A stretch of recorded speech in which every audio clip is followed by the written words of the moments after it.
Donald Trump going to confound pollsters and pundits once again like he did in 2016 and pull off a stunning second term? That's the big question that we, the world, is actually waiting to hear an answer to, as some of these polls, particularly in crucial states like Florida and Texas, extremely tight, but giving still Trump an edge. We have Sriram Lakshman with us. He's the US correspondent for The Hindu, joining us from Washington, D.C.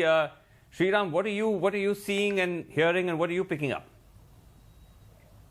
Thanks, Srinivasan. Well, you said this is the question the world is looking to for an answer for. And I think right now people are a lot more coy this year, making predictions about who's going to win the Electoral College this early in the evening. And the reason is we haven't got numbers. The major news organizations, many of whom got it wrong last time, haven't yet called the major states, the battleground states, the crucial states like North Carolina, Ohio, Florida, Pennsylvania, Texas, Michigan. They haven't yet called those states, and that's where the election is going to be won or lost. The states that have been called so far are states that we thought would anyway go to Biden or to Trump, or were likely to go to Biden and Trump. So my answer to your question is it's just too soon to say right now.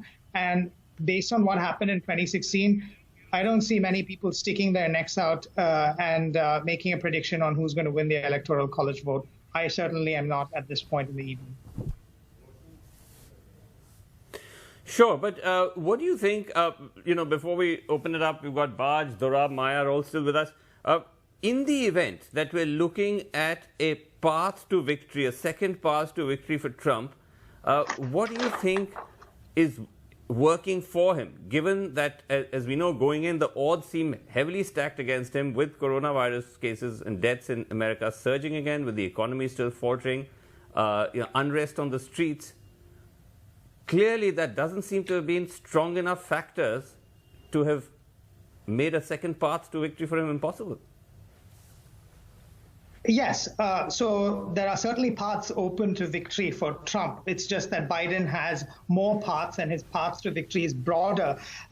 Trump would have to hold on to Arizona, Florida, Georgia, Iowa, North Carolina, Ohio, and he'd crucially need to win Pennsylvania as well.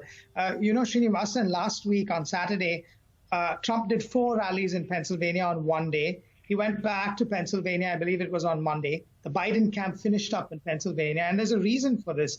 Both states are looking at Pennsylvania as crucial to their victory. So literally in terms of winning, sure, that would work for Trump. But also, we have to look at who turned out at the polls today. Democrats typically vote early, and Republicans typically vote on Election Day, which was today. It's still November 3rd here. And we need to look at whether white men, that's still a constituency that Trump's been holding on to. We have to look at how many seniors have defected sure, to, some of them have defected to Biden. We have to see how many still stick with Trump this year.